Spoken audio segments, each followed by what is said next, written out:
Halo, Assalamualaikum warahmatullahi wabarakatuh. Ketemu lagi bersama saya Santi Komalasari, MPC Psikolog.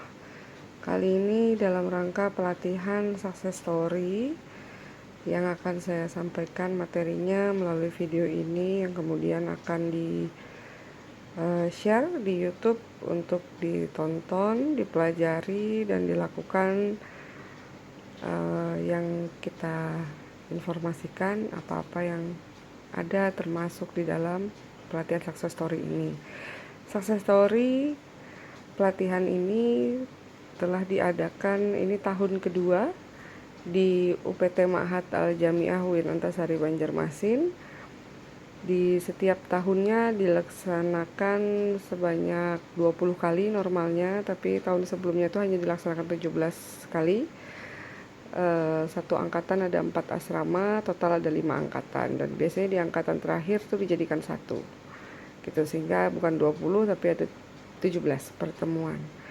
Nah, success story ini diinisiasi oleh Rektor UIN Antasari Banjarmasin, Pak Mujibur Rahman, yang menginginkan bahwa semua mahasiswa yang masuk di UPT Ma'had Al-Jamiah mengikuti pelatihan yang sedikit berbeda dari sebelumnya, yaitu ada success story dan goal setting. Success story saya sendiri yang menyampaikan, sedangkan goal setting Ibu Yulia Hairina, MPC Psikolog. Nah, success story ini saya yang menyusun modul pelatihannya, dan biasanya itu diberikan selama durasi kurang lebih 6-7 jam efektif. Nah, di dalam success story itu biasanya terdapat 3 sesi. Sesi yang pertama itu adalah menghadirkan tokoh. Tokoh yang dimaksud adalah alumni UIN Antasari Banjarmasin. Kemudian syarat yang berikutnya adalah dia memiliki banyak manfaat di masyarakat, sehingga kita undang di pelatihan success story untuk menceritakan kehidupannya, baik itu masa sekolah, kuliah, kehidupan bekerja, dan seterusnya. Apakah tokoh yang dihadirkan itu pasti sukses? Belum tentu, karena sukses itu relatif. Nah, apa dan bagaimana sukses itu, dan apa dan bagaimana suksesmu? Cekidot ya guys. Untuk saat ini tidak bisa kita melaksanakan secara tatap muka, sehingga kita melakukan via daring. Nah, karena tidak memungkinkan kita menghadirkan tokoh, sehingga tokoh-tokoh yang dihadirkan adalah tokoh-tokoh pilihan, ada 6 orang dalam dan luar negeri, anak-anak maupun orang dewasa yang nanti akan saya paparkan. Nah, selamat mengikuti ya guys. Jangan lupa baca doa, semoga kita diberikan kemudahan dalam melaksanakan pelatihan success story ini. Yang penting itu bukan apa dan bagaimana metodenya, tapi bagaimana kesiapan dan niat kalian untuk mengikuti sebuah pelajaran, termasuk pelatihan success story yang insya Allah banyak memiliki manfaat. Tidak jarang saya mendengar informasi bahwa pelatihan success story, menurut kesaksian mahasiswa yang pernah ikut di tahun sebelumnya, yaitu tahun 2018-2019, mereka mengatakan bahwa terjadi perubahan kehidupan yang luar biasa yang mereka alami setelah mengikuti pelatihan success story ini. Kenapa bisa begitu? Karena ini mampu mengubah cara pandang mereka, sehingga harapannya atau goalnya adalah mahasiswa bisa menyadari bahwa ada hal-hal yang perlu dia lakukan, termasuk cara mengubah cara pandang, dan bisa mempelajari bagaimana orang lain bisa sukses. Tidak cukup menginspirasi doang, tapi perlu mempelajari bagaimana cara inspirasi itu diterapkan dalam kehidupan sehari-hari. Sehingga tujuan akhir yang diharapkan oleh Rektor UIN Antasari Banjarmasin dari pelaksanaan pelatihan success story ini adalah mahasiswa mampu menyelesaikan studinya tepat waktu. Nah, kalau 2018-2019 ada tantangan bagi seluruh mahasiswa ketika mereka bisa menyelesaikan studi selama 4 tahun tepat waktu maksimal. Maksud saya 4 tahun persis ya, lebih kurang sih lebih baik. Nah, ada kertas, nanti saya kasih tauin di akhir, ada kertas yang nanti dikasihkan pada saya. Begitu mereka dinyatakan lulus di sidang munakasah. Khusus untuk mahasiswa 2019-2020, tantangan ini dirubah. Ada kertas nanti yang diserahkan pada saat kalian sudah dinyatakan lulus melalui sidang munakasah, diberikan kepada Ibu Nida Mufida, yang sekarang menjabat sebagai Wakil Rektor 3. Apapun jabatan beliau kelak, mohon diberikan kertas itu kepada beliau supaya kita mengetahui berapakah jumlah mahasiswa yang kece wadai 2019-2020 yang mampu lulus tepat waktu. Harapannya sih semua bisa. Semangat ya, amin ya robbal alamin. Oke guys, langsung aja kita mulai. Setelah berdoa, yakin bahwa ada sesuatu yang bisa kita pelajari dan kita terapkan ya. Success story UPT Mahat Al Jamiah UIN Antasari Banjarmasin tahun 2020 untuk mahasiswa yang terkasih. Nah, kalian pasti tahu ya, success story atau cerita sukses. Lalu muncul pertanyaan gak sih, kenapa harus mempelajari success story ini? Nah, sebelum sampai ke situ, tanya dulu, hei, kalian punya tujuan hidup gak sih? Kalau punya, apa tujuan hidupmu? Banyak bu, saya pengen kerja, saya pengen naik haji, saya pengen ini, saya pengen itu. Oke, kita persempit ya guys. Apa tujuan hidupmu selama kamu menyelesaikan studi di UIN Antasari? Atau gini deh, sederhananya, apa sih tujuanmu kuliah di UIN Antasari? Iya, kalau masih ada tujuannya ngikutin temen sih bu dulu, karena disuruh orang tua sih bu, karena nggak tahu milih jurusan apa jadi asal aja ini yang lulus, atau yang lain-lain. Oke, kita terima saja. Jadi kamu harus tahu apa sih tujuan hidup kamu itu. Setelah kamu tahu tujuan hidupmu, kamu pikir deh, apa sih yang sebenarnya kamu ingin capai? Banyak sih bu yang ingin saya capai. Oke, good. Semakin real apa yang ingin kamu capai, akan mudah insya Allah kamu mencapainya. Caranya bagaimana? Aha, ada banyak cara. Kemudian kalau udah tahu nih yang mau dicapai apa dan tahu banyak banget cara yang bisa kamu mencapainya, sekarang pertanyaannya, agar memudahkan kamu mencapai apa yang kamu inginkan, ada baiknya kita memiliki seseorang yang bisa menjadikan inspirasi bagimu. Kenapa sih bu kita perlu orang lain? Jadi gini ya guys, kadang di satu titik tertentu kita ngerasa bahwa kita berada di kondisi yang sangat tidak nyaman, sangat mengganggu, atau bahkan mungkin terpuruk atau kurang motivasi. Nah, memang sih kalau secara teori, motivasi itu yang paling baik adalah motivasi dari dalam atau intrinsik. Tapi ada juga loh guys, motivasi yang dari luar. Nah, motivasi yang dari luar ini salah satunya adalah dari orang lain yang kita jadikan inspirasi.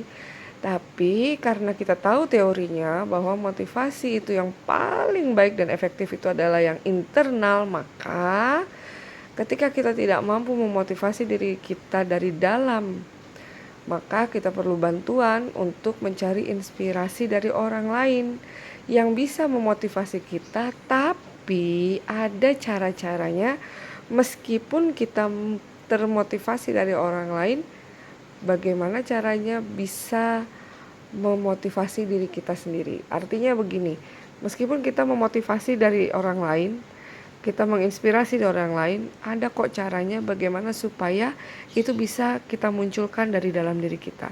Jadi tetap sama-sama efektif. Oke ya guys. Selain itu, apakah kita perlu melihat cara orang lain untuk sukses? Ibaratnya tuh gini, kayak kita mau nyeberangin sungai yang gede banget, kita kan butuh jembatan ya.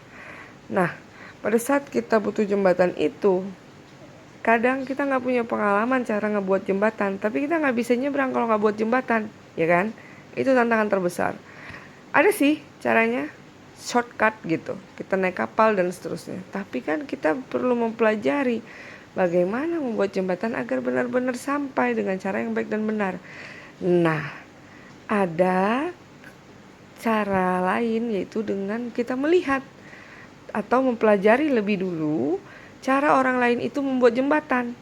Ketika orang lain itu membuat jembatan, kita amati, kita perhatikan. Oh, dia seperti itu ternyata. Nah, oh dia seperti itu. Oh gitu toh caranya.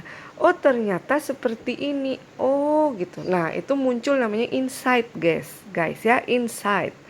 Nah, dari insight itu kadang memunculkan inspirasi bagi kita. Oh, ternyata saya harus begini, ternyata saya harus begitu.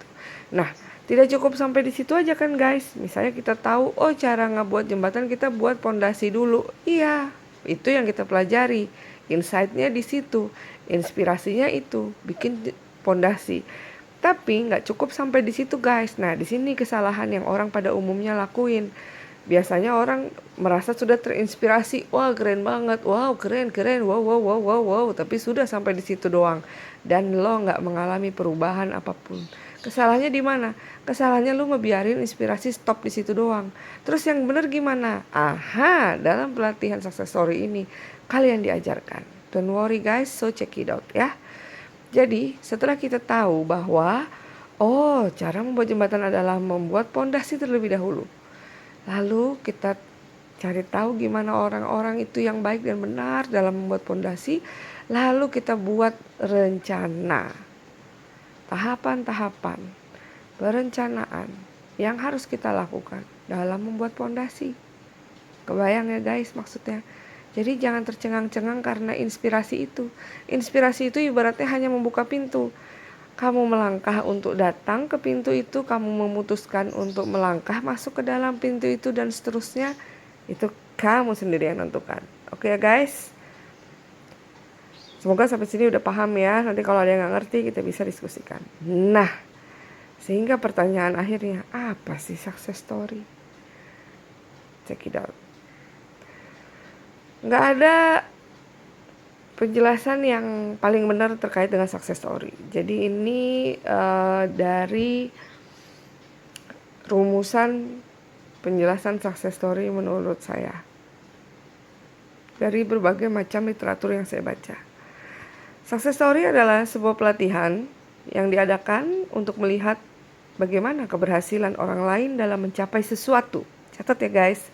Bukan kesuksesan atau keberhasilan dia yang dibahas, tapi kita melihat keberhasilan orang lain dalam mencapai sesuatu. Nggak sampai di situ ya guys. Lalu kita mengambil inspirasi apa saja yang dapat diterapkan. Jadi mengambil inspirasi, jadi poinnya adalah melihat keberhasilan orang lain, mengambil inspirasi, dan yang paling penting adalah apa saja yang dapat diterapkan dalam kehidupan sehari-hari kita. Poinnya adalah apa yang bisa diterapkan dari inspirasi tadi. Jelas ya guys?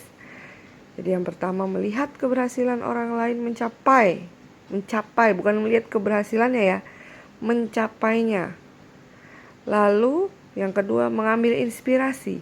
Dan poin terpenting yang ketiga adalah bagaimana cara menerapkannya dalam kehidupan sehari-hari. Dan poin keempat, mencapai tujuan yang saya inginkan. Ada 4 poinnya. Ini penting banget. Nah, seperti yang tadi saya bilang di depan, bahwa saya tidak bisa menghadirkan tokoh live di depan kalian. Saya tetap akan menghadirkan tokoh yang keren-keren nih. Yang pertama ini adalah Nur Rahmawati. Mungkin di antara kalian gak tahu siapa sih Nur Rahmawati itu? Penting gitu untuk dipelajari. Check it out guys. Nur Rahmawati ini adalah tokoh muslimah yang dia tuh aktif di dunia internasional. Dan dia juga aktif di Muslimah Indonesia. Ya, dia itu nama lengkapnya Nur Rahmawati. Di Saparara, dia aktif dalam organisasi kepemudaan Kerjasama Islam atau OKI. Ini tingkat dunia ya guys. Disebut Youth on Organization of Islamic Cooperation Indonesia. Melalui OIC Youth Indonesia, Nur Rahmawati ini bisa menjalin hubungan dan kerjasama dengan orang-orang dari berbagai negara, guys. Dan dia ini lulusan, sekarang udah lulus kayaknya ya. Dia S2 Hubungan Internasional di UGM. Dia ini aktif banget. Dia selama kuliah sebagai mahasiswa juga aktif di beberapa organisasi keislaman. Kemudian dia mewakili Indonesia untuk organisasi Islam tadi ya, OIC. Oke, keren banget ini. Nah, pertanyaannya, kalian kan udah jadi mahasiswa tuh. Kalian aktif di mana? Iya, kita lanjut tokoh yang kedua ya guys. Kalian pernah dengar si ini nggak? Si dia nih. Dia ini namanya Dian Pelangi. Buat cewek-cewek biasanya tahu nih. Dia ini sosok yang sangat menginspirasi banyak sekali wanita Indonesia dalam pemakaian hijab. Kenapa? Karena guys, asal lu tahu aja ya, sebelum tahun 2010 itu orang yang pakai hijab itu biasanya tuh dianggap kuno, nggak modern, terus stigma yang agak-agak aneh. Lebih-lebih tahun 90-an, 80-an, mungkin kalian belum direncanakan ya guys, tapi saya kasih tauin bahwa di Indonesia tahun-tahun segitu dan sebelum-sebelumnya ya kalian tahu sendiri lah ya kebudayaan di Indonesia. Kita nggak menyalahkan sih, cuman ya untuk perbandingan aja. Di Indonesia kan tahu kebaya zaman dulu itu kan kayak kemben, kayak gimana. Jadi tidak menutup aurat sama sekali. Nah, tapi semakin berjalannya waktu kesini itu semakin terbuka gitu loh, bahwa kita berhijab pun bisa sambil memenuhi fashionable gitu, tetap bisa keren gitu loh guys. Nah, sama seperti tokoh Dian Pelangi ini, dia itu desainer yang ngebikin ketika perempuan pakai hijab, pakai baju muslim itu tetap terlihat trendy, oke baby gitu. Nah, jadi dia nih termasuk yang banyak menginspirasi wanita muslimah dalam berbusana muslim. Keren banget, bajunya lebar-lebar, longgar-longgar, tidak terlalu banyak bunga-bunga, tapi keren banget lah gitu ya. Dia cuman wanita biasa, bukan dari desainer terkenal juga, orang tuanya biasa aja, tapi memang dia tertarik banget. Dia tidak cuman berkarya di Indonesia guys, dia juga sering ikut fashion dunia dengan melaksanakan kayak pagelaran busana muslim internasional gitu di London, di Amerika, dan seterusnya. Seru banget, keren. Nah, kalau tokoh yang ketiga ini guys, saya yakin di antara kalian sebagian besar mungkin tidak tahu. Ini namanya Dahlia Mogahed. Ini cewek, keren banget loh. Dahlia Mogahed itu adalah wanita muslim pertama yang bisa masuk Gedung Putih. Masuk dalam arti di sini bekerja ya guys, bukan masuk pariwisata. Gitu. Tahun 2009 ya, sekitar 11 tahun yang lalu ya. Ia ini menjadi salah satu penasehat hukum Barack Obama. Dia banyak memberikan pandangan-pandangan tentang agama Islam secara sederhana dan menyenangkan di seluruh wilayah Amerika. Ya, kalian tahu sendiri lah guys ya, kayak gimana Islam di mata dunia.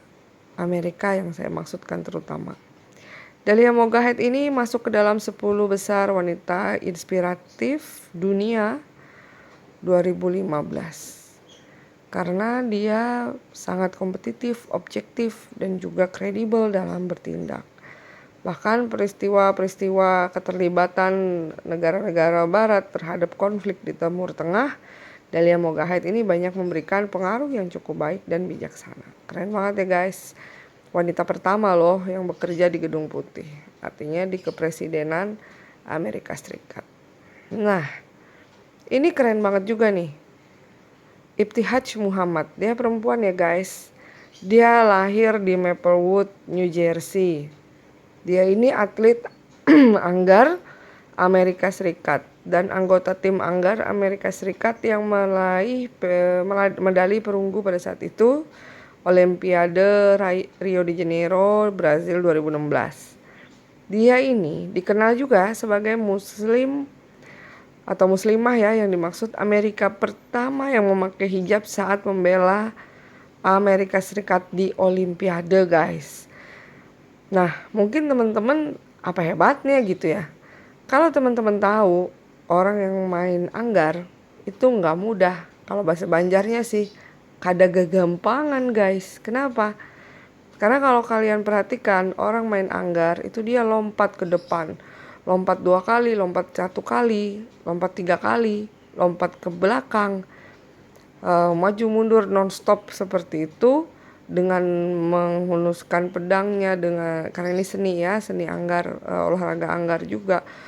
Nah itu tuh capek banget, guys. Dan biasanya kalau pertandingan anggar itu gedungnya itu pasti dingin banget. Kenapa? Karena pada saat mereka tanding itu panas banget. Penutup wajah itu wah luar biasa, dengan lompat-lompat, dengan maju mundur secara terus menerus dalam beberapa waktu gitu, berapa menit, itu nggak mudah, guys. Biasanya orang pakai penutup kepala itu, penutup wajah itu pada saat mau masuk arena doang, pada saat mau tanding doang. Kenapa? Karena panas. Nah, kebayang Ibtihaj Muhammad ini dia tidak melepaskan hijabnya saat bertanding. Wow, kebayang panasnya kayak gimana pada saat dia lagi main anggar. Kok saya tahu? Ya, karena saya pernah mendampingi salah satu cabur untuk kontingen Cilacap mengikuti Pekan Olahraga Provinsi Jawa Tengah tahun 2013. Salah satu olahraga yang saya pegang adalah anggar. Jadi saya tahu persis bagaimana mereka jam maju mundur dan seterusnya. Jadi dia pakai hijab. Wow, kebayang. Dan dia adalah wanita pertama yang memakai hijab di Olimpiade yang mewakili Amerika Serikat. Dia kuliah dan selesai di Duke University tahun 2007. Program studi International Relation and African American Studies, maksudnya gitu ya. Ibtihaj menjalani tugas di US Department of State Empowering Women and Girls Through Sport Initiative. Dia itu seorang atlet Olimpiade yang menunjukkan positive power of Islam dan telah menjadi bagian tim anggar Amerika Serikat sejak 2010. Nah, tahun 2018 dia ranking 3 di Amerika Serikat dan ranking 23 di dunia. Ibtihaj Muhammad mengajari permainan anggar kepada American First Lady atau Michelle Obama pada saat itu. Saat ditandai 100 hari pembukaan perayaan Olimpiade, 5 kali dia meraih medali kejuaraan anggar dunia, termasuk World Champion 2014 pada tim bergu. Oke guys, kita lanjut. Nah, ini juga mungkin kalian kurang begitu paham, tapi ada baiknya kita mengetahuinya ya. Namanya Salma binti Hizab al-Otaibi. Tahun 2015 adalah tahun paling bersejarah bagi perempuan di seluruh negeri di dunia, terutama di Arab Saudi. Kenapa? Karena Salma ini merupakan anggota Dewan Perempuan pertama di Arab Saudi, guys, yang memenangkan kursi parlemen pemerintahan. Dia mengalahkan 18 kandidat lainnya. Nah, langkah pertama yang membuat dunia itu terpesona adalah pertama kalinya Arab Saudi itu istilahnya itu dalam cahaya yang sama sekali baru, istilahnya begitu kalau di Indonesia kan. Artinya perempuan muslim itu lebih makmur di negara tersebut. Jadi dia wanita pertama yang masuk parlemen di Arab Saudi. Dan dia mengalahkan 18 kandidat yang lain. Keren banget. Nah, kalau ini guys, siapa yang gak kenal ya? Kalian udah lahir belum waktu acara 2014 ini? Ya, ini adalah Musa Laode Abu Hanafi, atau biasa dikenal dengan Musa di Hafiz Cilik. Dia kelahiran 2008. Kalian udah lahir kan?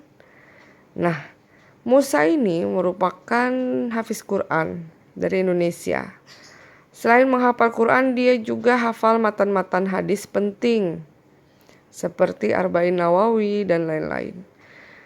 Dia ini terkenal karena mengikuti program Hafiz Indonesia 2014 di RCTI guys.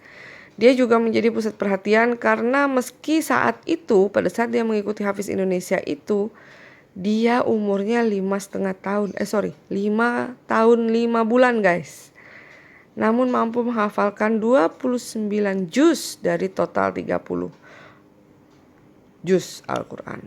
Nah, jadi dia itu pada saat ikut Hafiz Indonesia, sebenarnya dia udah hafal 30 juz. Cuman ada beberapa surah di juz 30 itu yang dia belum setor karena udah sibuk ikut Hafiz Indonesia. Makanya begitu selesai Hafiz Indonesia, dia langsung setor dan 30 juz lah hafal. Jadi bukan berarti dia gak hafal waktu itu ya guys. Kemudian dia pernah dikirim mengikuti perlombaan hafalan Al-Quran tingkat internasional di Jeddah, Arab Saudi. Musa termuda di ajang itu. Dia peringkat 12 dari 25 peserta. Wow.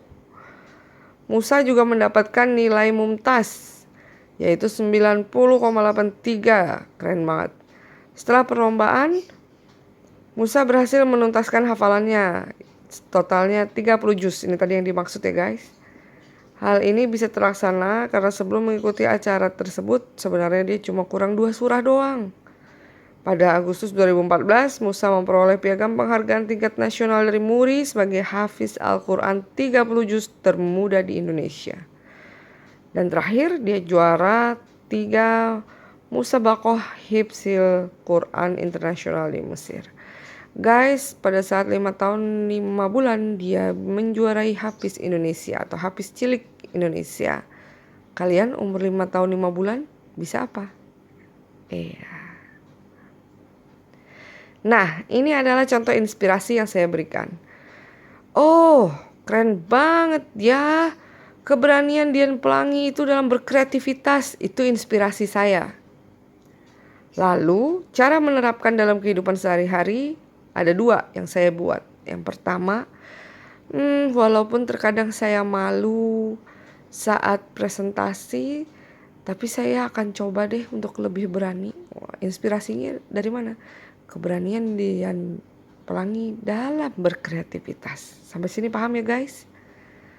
Lalu cara penerapan dalam kehidupan sehari-hari yang kedua dari inspirasi keberanian Dian Pelangi dalam berkreativitas adalah menurut saya akan mengerjakan tugas kuliah seoptimal mungkin deh.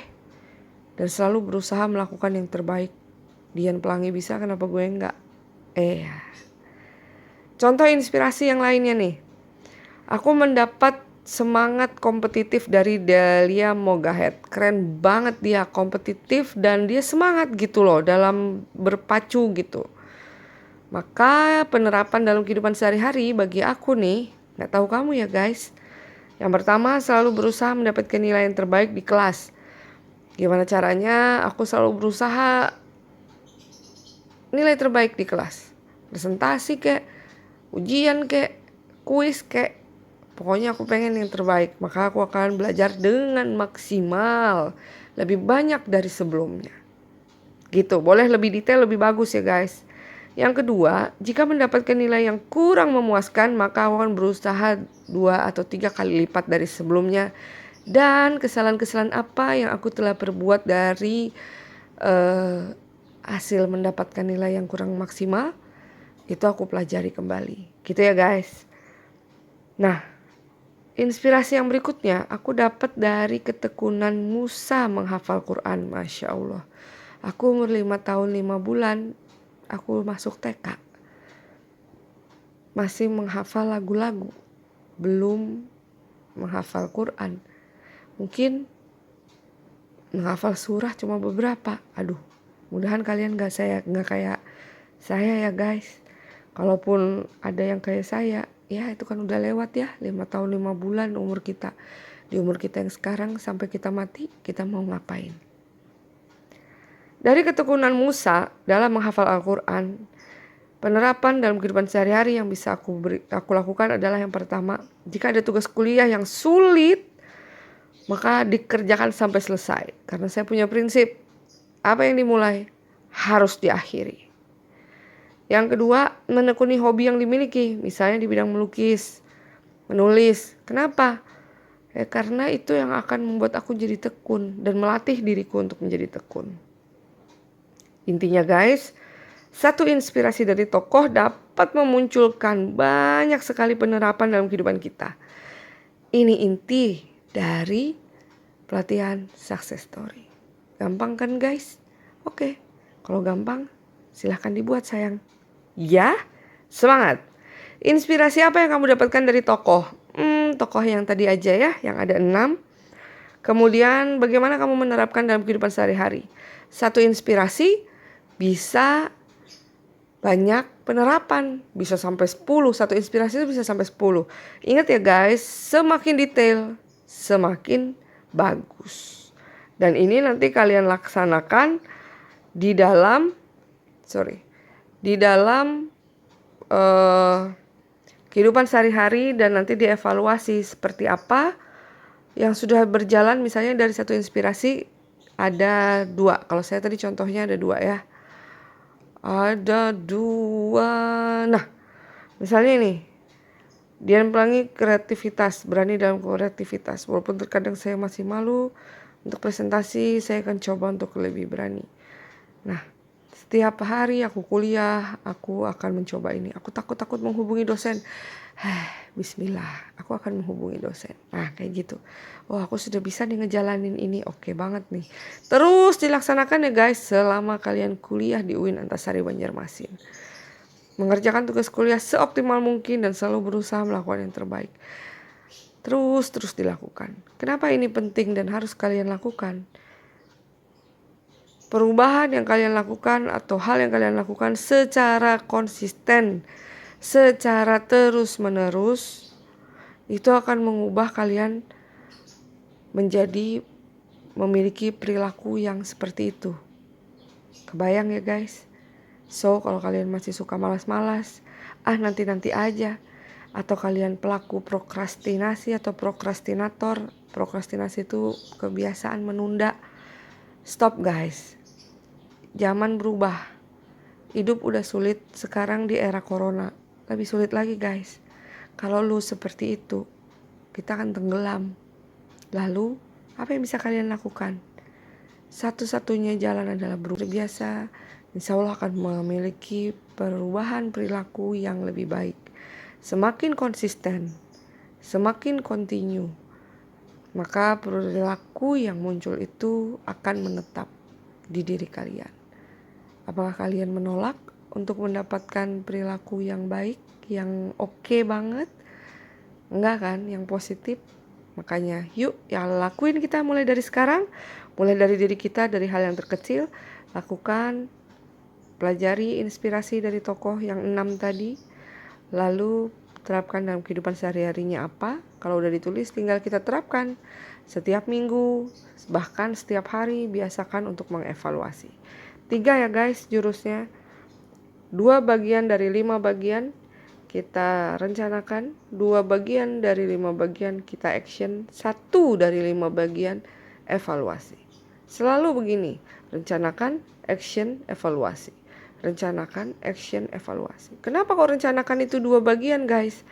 Ya, lu kalau gak punya rencana langsung action, itu bunuh diri ya, sama juga bohong. Gak punya rencana dia langsung action gimana?